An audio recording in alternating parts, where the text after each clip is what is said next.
Justru aku tuh lebih nggak percaya di sorgamu itu ada 72 bidadari seperti yang dinarasikan nabimu Muhammad. Wong dia aja kerjaannya eh, Ya itu, kawin, terus ya dia itu, mukanya asem. Gimana? ya Kamu harusnya itu lebih percaya sama aku dong. 9 Oktober 2024 telah melaporkan dugaan penistaan agama yang telah dilakukan oleh akun bernama Agatha of Palermo.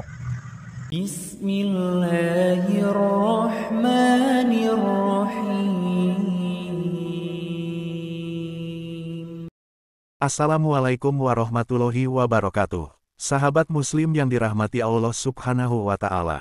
Berjumpa lagi dengan channel Hasika Wafa. Sebelumnya kami ucapkan banyak terima kasih dan kami doakan, semoga Allah subhanahu wa ta'ala senantiasa memberikan kesehatan dan menjauhkan kita dari segala musibah dan bencana. Amin ya robbal alamin. Pada video sebelumnya, kita telah membahas video dari Habib Bahar bin Smith, yang mengajak umat muslim untuk menghormati keputusan MK, tentang penetapan Presiden Republik Indonesia. Pada video kali ini, channel Hasika Wafa akan membahas sebuah video dari akun Agatha Palermo, yang diduga kuat menghina Nabi Muhammad SAW. Beberapa waktu lalu sempat heboh di media sosial, di mana seorang pemuda yang bernama Rudi Simamora telah diamankan pihak kepolisian. Hal tersebut terkait dugaan penghinaan terhadap Nabi Muhammad secara live di media sosial miliknya. Kali ini hal yang sama kembali terjadi, sebuah akun YouTube bernama Agatha Palermo diduga kuat melakukan penghinaan terhadap Nabi Muhammad SAW.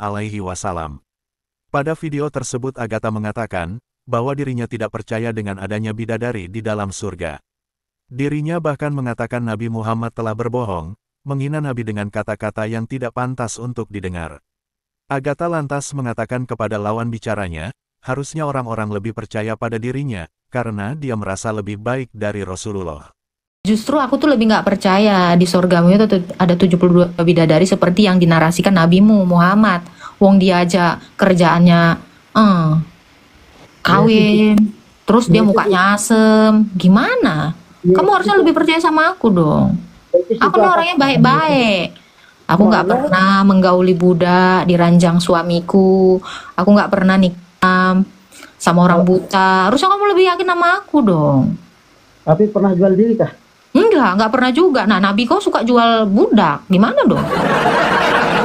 Dia malah punya usaha jual beli orang. Nih, ini human trafficking.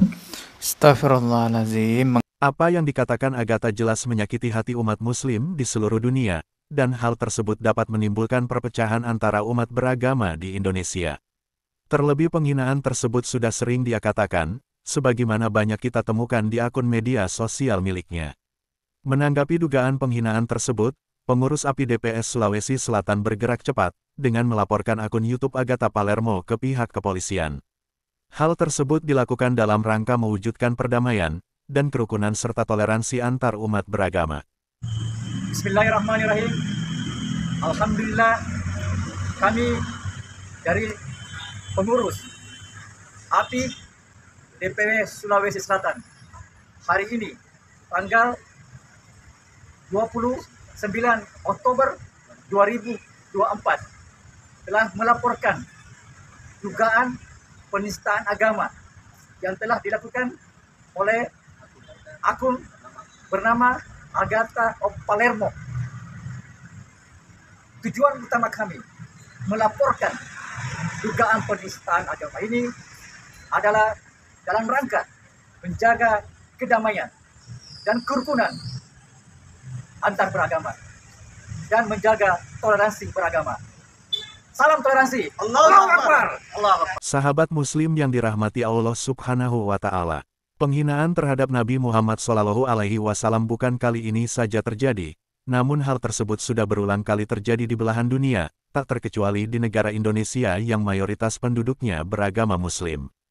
Sayangnya respon berbagai negara terhadap kasus serupa hanya sebatas kecaman atau pemboikotan produk. Di mana hal ini tentu tidaklah signifikan untuk mengatasi permasalahan tersebut. Pada masa kenabian, Nabi Muhammad SAW bahkan dikatakan gila oleh orang kafir Quraisy. Hal tersebut terjadi ketika Allah tidak menurunkan wahyu dalam waktu yang lama. Sehingga orang-orang kafir pada saat itu, menganggap Nabi Muhammad sebagai orang gila. Sebagaimana yang disampaikan oleh Ustadz Adi Hidayat dalam tausiyahnya berikut ini, diambil dari channel YouTube Adi Hidayat Official. Ya, semua jenis kekerasan kita tolak, dudukan pada tempatnya. Tapi ingat, kekerasan itu sifatnya bisa banyak. Ya, bagi orang Islam, menghina Rasulullah itu kekerasan yang sangat keji. Menggambarkan Nabi lewat kartun, ya, lewat sesuatu yang buruk, itu kekerasan. Kekerasan itu ada verbal, ya, ada kekerasan yang langsung, ya, dengan gambar tertentu, tindakan tertentu, itu kekerasan, bukan hanya fisik. Ya, bagi umat Islam, menghina Rasulullah, menampilkan dengan tampilan yang buruk, gambarkan, itu kekerasan yang sangat melukai. Ya, karena itu tidak ada kebebasan mutlak, semua diikat. Tapi yang paling dahsyat adalah ketika satu pelaku melakukan perbuatan buruk, kemudian digeneralisir. Semua orang Islam punya masalah. Islam sedang krisis. Ya, mungkin diri Anda yang krisis, cuma Anda bawa orang-orang Islam.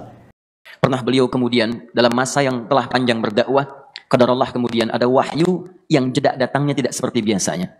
Biasanya datangnya cepat, berganti hari turun wahyu, ganti pekan turun wahyu. Ini beberapa masa wahyu belum turun. Ada hikmah di balik itu. Teman-teman sekalian, tiba-tiba beliau naik ke atas bukit, wahyu belum turun juga. Pulang ke rumah, belum turun juga. Sampai keadaan itu terlihat oleh kalangan kafir Quraisy dan mereka berkata, lihatlah Muhammad sudah gila. Dituduh gila. Jadi kalau Anda cuma dituduh dengan hal-hal yang ringan, dituduh soleh, kan? Dituduh kemudian orang yang berubah, dituduh semakin beriman dan sebagainya, barangkali itu lebih baik. Nabi dituduh gila, Anda bayangkan. Tuh Muhammad sudah gila. Muhammad sudah ditinggalkan oleh Tuhannya. Muhammad sudah kehilangan pegangannya. Muhammad sudah tidak punya orientasi. Orangnya sudah nggak jelas, bolak-balik tidak karuan. Naik ke atas bukit seakan-akan orang yang frustasi, dan seterusnya. Tapi tahukah Anda apa yang terjadi? Setelah berbagai cacian, makian, tuduhan, macam-macam, diterima oleh Nabi SAW, lantas tibalah masanya Allah menurunkan satu surah, bahkan disandingkan dengan surah yang lainnya, bersandinglah dua surah ini secara bersamaan turun. Surah ke-93 dan surah ke-94-nya. Terkait berkelindan, memberikan satu harapan yang sangat panjang. Kata Allah, وَالضُّحَى وَاللَّيْلِ إِذَا سَجَى ما ودعك ربك وما قلى وللآخرة خير لك من الأولى ولسوف يعطيك ربك فترضى ألم يجدك يتيما فآوى ووجدك ضالا فهدى ووجدك عائلا فأغنى فأما اليتيم فلا تقهر وأما السائل فلا تنهر وأما بنعمة ربك فحدث. Ya Muhammad, saya bersumpah dengan waktu duha. Kalau kita baca dengan ilmu balaghahnya, itu bukan sekedar sumpah mengilustrasikan waktu duha. Karena di ilmu balaghah itu nanti ada 3 turunan ilmu. Ada disebut ilmu ma'ani, ilmu mencari kata-kata sehingga ungkapannya sesuai untuk disampaikan. Mana kata-kata yang tepat untuk disampaikan dalam konteks yang ingin dibicarakan. Itu ma'ani namanya. Kemudian setelahnya ada ilmu bayan. Bagaimana mengemas kosakata yang bagus ini sehingga bisa disampaikan dengan jelas. Orang tidak bingung menerimanya, paham maksudnya. Kemudian setelah itu kadang-kadang jelas kalimatnya, tapi kedengarannya tidak indah. Woi, rapatkan woi. Woi, apa belum paham juga? Rapatkan saf. Nah, memang jelas, tapi nggak ngenakin. Maka bagaimana caranya disampaikan dengan jelas, tapi hati kita terasa nyaman. Memuji, terasanya nyaman diserahkan kepada Allah, tapi ada kebahagiaan. Disampaikan tidak terasa tergurui, diperintahkan serasanya diberikan jalan untuk mendapatkan kebaikan. Maka yang ketiga disebut dengan ilmu badi' namanya. Ilmu menghiasi kalimat yang disampaikan sehingga terasa dengan nikmat. Turunannya nanti ada majaz namanya. Mengambil sebuah kalimat yang untuk diposisikan pada kalimat yang nyaman disebut dengan kinayah turunannya. Maka teman-teman kata Allah, wadduha. Diterjemahkan demi waktu duha. Bukan sekedar waktu duha. Karena duha itu ada cahaya yang indah. Dirasakannya enak, antum keluar waktu duha kan enak tuh. Berjemur, kata orang Sunda Moyan gitu kan. Datang, bahkan sampai dianalisis ada vitamin D-nya bisa terasakan. Ya, kemudian setelah itu ada kenikmatan enak suasananya. Seakan-akan dunia milik sendiri, yang lain numpang. Semoga video ini bermanfaat bagi kita semua dan menambah tingkat keimanan kita kepada Allah Subhanahu wa Ta'ala. Wassalamualaikum warahmatullahi wabarakatuh.